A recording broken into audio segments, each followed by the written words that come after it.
Hi hello. Hair care എന്ന് പറയുമ്പോൾ ഇപ്പൊ എല്ലാവരും തന്നെ യൂസ് ചെയ്യുന്ന ഒന്നാണ് Rosemary water, Rosemary oil, essential oil, ഇതെല്ലാം. അപ്പൊ ഞാൻ റോസ്മേരി വാട്ടറും റോസ്മേരി ഓയിലും യൂസ് ചെയ്ത് നോക്കിയിട്ടുണ്ടായിരുന്നു. രണ്ടും സെപ്പറേറ്റ് യൂസ് ചെയ്ത് നോക്കിയിട്ടുണ്ടായിരുന്നു. സോ എന്റെ ഒരു എക്സ്പീരിയൻസ് ആണ് ഇന്നത്തെ വീഡിയോയിലൂടെ ഷെയർ ചെയ്യാൻ വേണ്ടിയിട്ട് പോകുന്നത്. ഞാൻ യൂസ് ചെയ്തിട്ടുള്ള പ്രോഡക്ട്സ് ഇത് രണ്ടുമാണ്. ഇത് റോസ്മേരിയുടെ വാട്ടർ ആണ്, ഇത് റോസ്മേരി ഓയിലാണ്. ഈ റോസ്മേരി വാട്ടർ നമുക്ക് വീട്ടിൽ ഈസിലി ഉണ്ടാക്കി എടുക്കാവുന്നേ. ഓയിലും നമുക്ക് വീട്ടിൽ തന്നെ ചെയ്തെടുക്കാവുന്നതാണ് കേട്ടോ. അപ്പൊ ഇത് രണ്ടും 3000ന്റെ പ്രോഡക്ട്സ് ആണ്. അപ്പൊ രണ്ട് യൂസ് ചെയ്തപ്പോഴും എനിക്ക് ഫീൽ ചെയ്തത് ഹെയർ ഫോള് പെട്ടെന്ന് സ്റ്റോപ്പ് ആവുന്നുണ്ട്. ഇത് യൂസ് ചെയ്ത് കുറച്ച് ദിവസം കഴിയുമ്പോൾ തന്നെ ഹെയർ ഫോള് കംപ്ലീറ്റ്ലി സ്റ്റോപ്പ് ആവുന്നുണ്ട്. പക്ഷെ എപ്പോ യൂസ് ചെയ്യൽ നിർത്തിയോ അപ്പൊ തന്നെ ഹെയർ ഫോള് വീണ്ടും സ്റ്റാർട്ട് ചെയ്യും. നമ്മൾ കണ്ടിന്യൂസ്ലി യൂസ് ചെയ്യുകയാണെന്നുണ്ടെങ്കിൽ ഒരു പ്രശ്നമില്ല, ഹെയർ ഫോള് കംപ്ലീറ്റ്ലി സ്റ്റോപ്പായി നമ്മളെ ഹെയർ ഗ്രോത്ത് പ്രൊമോട്ട് ചെയ്യാൻ വേണ്ടി ഒരുപാട് ഹെൽപ്പ് ചെയ്യുന്നതായിട്ട് തോന്നിയിട്ടുണ്ട്.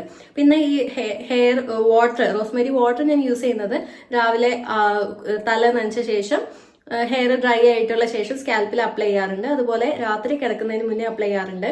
ഇത് ഞാൻ കുളിക്കുന്നതിന് ഒരു അരമണിക്കൂർ മുന്നെയാണ് റോസ്മേരി ഓയിൽ യൂസ് ചെയ്യാറുള്ളത്.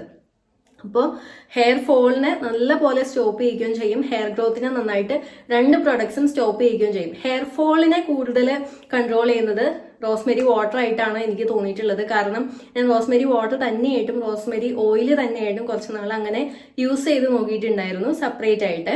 അപ്പോൾ ഹെയർ വാട്ടറാണ് ഹെയർ ഫോള് കൂടുതൽ പ്രിവെന്റ് ചെയ്യുന്നതായിട്ട് തോന്നിയത്. പിന്നെ ഡാൻഡ്രഫ് ഒക്കെ എനിക്ക് നല്ലപോലെ ഉണ്ട്, പക്ഷെ ഡാൻഡ്രഫിനൊന്നും ഒരു കുറവില്ല. രണ്ട് യൂസ് ചെയ്തിട്ടും ഡാൻഡ്രഫിനൊന്നും ഒരു വ്യത്യാസം ഇല്ല.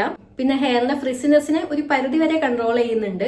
അപ്പൊ ഏറ്റവും ഇമ്പോർട്ടന്റ് ആയിട്ട് എനിക്ക് തോന്നിയത് ഹെയർ ഫോളിനെ കൺട്രോൾ ചെയ്യുന്നു എന്നുള്ളതാണ്. സോ ഒരുപാട് ഹെയർ ഫോൾ കൊണ്ട് ബുദ്ധിമുട്ടുന്നവരുണ്ടെന്നുണ്ടെങ്കിൽ ഇത് തീർച്ചയായിട്ടും യൂസ് ചെയ്ത് നോക്കാവുന്നതാണ്. അതുപോലെ ഹെയർ ഗ്രോത്തിനും ഇത് നന്നായിട്ട് ഹെൽപ്പ് ചെയ്യുന്നുണ്ട്.